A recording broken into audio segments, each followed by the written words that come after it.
বেগম খালেদা জিয়াকে দেখতে এবার কেয়ারে গেলেন প্রধান উপদেষ্টা। অবস্থা অপরিবর্তিত। এসেছে যুক্তরাজ্য ও চীনের বিশেষজ্ঞ মেডিকেল টিম। মানুষের জন্য রাজনীতি করায় খালেদা জিয়ার অসুস্থতায় কাঁদছে মানুষ, বলেছেন মঈন খান। ধর্মকে ব্যবহার করে মানুষকে ধোঁকা দিচ্ছে জামাত, মন্তব্য মির্জা আব্বাসের। জুলাই সনদ বাস্তবায়ন ছাড়া সংসদ নির্বাচন হতে দেয়া হবে না। রংপুরের সমাবেশে ৮ দলের হুঁশিয়ারি। বেগম জিয়ার অসুস্থতা ও পরিস্থিতি বিবেচনা করে তফসিল ঘোষণার দাবি এনসিপির। শেখ হাসিনার পক্ষে মামলা চালাতে জেদাই খান পান্নার অপারগতা। নিয়োগ পেলেন আমির হোসেন। বিচারের মুখোমুখি হতে হবে জয়কেও। দেখছিলেন ক্রাউন সিমেন্ট, সফল ছিল না। এবারে বিস্তারিত। বিএনপি চেয়ারপারসন বেগম খালেদা জিয়ার স্বাস্থ্যের খোঁজ নিতে রাজধানীর এভারকেয়ার হাসপাতালে গিয়েছিলেন প্রধান উপদেষ্টা অধ্যাপক ডক্টর মোহাম্মদ ইউনূস। সন্ধ্যায় হাসপাতালে পৌঁছলে তাকে স্বাগত জানান বিএনপি মহাসচিব মির্জা ফখরুল ইসলাম আলমগীর। বেগম জিয়াকে দেখতে বিভিন্ন দলের নেতাকর্মীরাও ভিড় জমান হাসপাতালে। এদিনও হাসপাতালের বাইরে সাধারণ মানুষের দোয়ায় সিক্ত হন বেগম খালেদা জিয়া। এদিকে যুক্তরাজ্যের পর ঢাকা এসেছে চীনের একটি বিশেষজ্ঞ দল। বিস্তারিত জানাচ্ছেন মামুন আব্দুল্লাহ।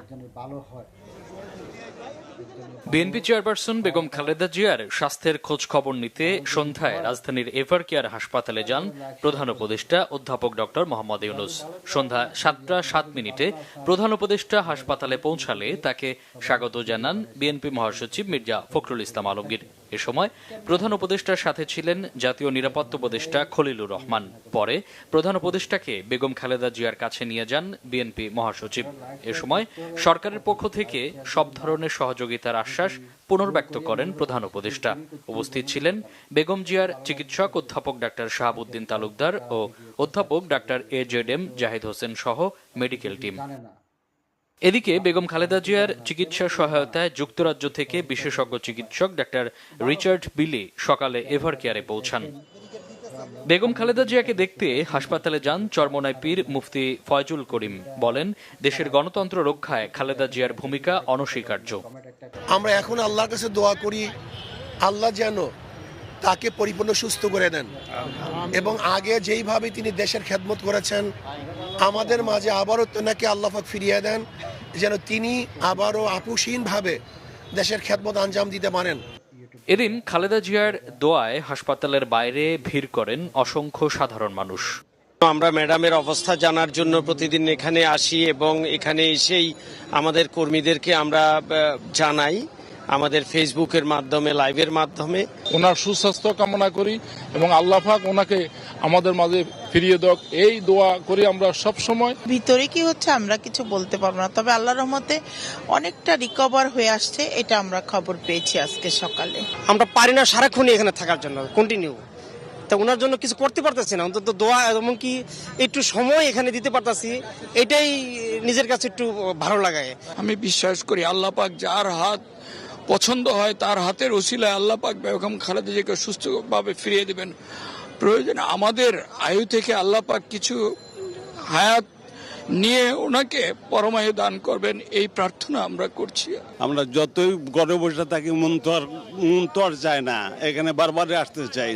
এই কারণে আল্লাহ যদি ওনাকে সুস্থ করে দেন দেশের উন্নতি হবে। দেশমাতৃকার প্রয়োজনে বেগম খালেদা জিয়ার সুস্থতার জন্য দোয়া করেন সব শ্রেণী পেশার মানুষ। মামুন আব্দুল্লাহ, বাংলা ভিশন, ঢাকা। দর্শক, রাজধানীর এভারকেয়ার হাসপাতালের সামনে আছেন সহকর্মী কেফায়েত শাকিল। সরাসরি চলে যাচ্ছি তার কাছে। শাকিল, বেগম খালেদা জিয়ার অবস্থা এবং চিকিৎসার ব্যাপারে কি কি তথ্য আছে আপনার কাছে, এবং চীন থেকে বিশেষজ্ঞ দলের কার্যক্রম সম্পর্কে কিছু জানতে পেরেছেন কিনা আমাদেরকে বিস্তারিত জানাবেন।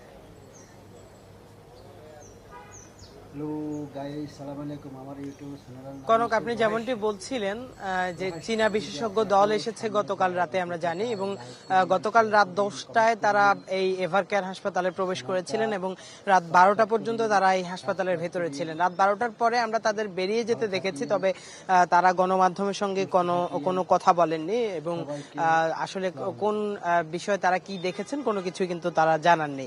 তবে আমরা বিএনপির পক্ষ থেকেও কোনো অফিসিয়াল বক্তব্য না পেলেও আনঅফিসিয়ালি জানতে পেরেছি বেগম জিয়ার বর্তমান অবস্থা আগের চেয়ে কিছুটা ভালো রয়েছে তারা বলছেন। তবে আজ হয়তোবা বিএনপির পক্ষ থেকে আনুষ্ঠানিক একটি ব্রিফিং হওয়ার কথা।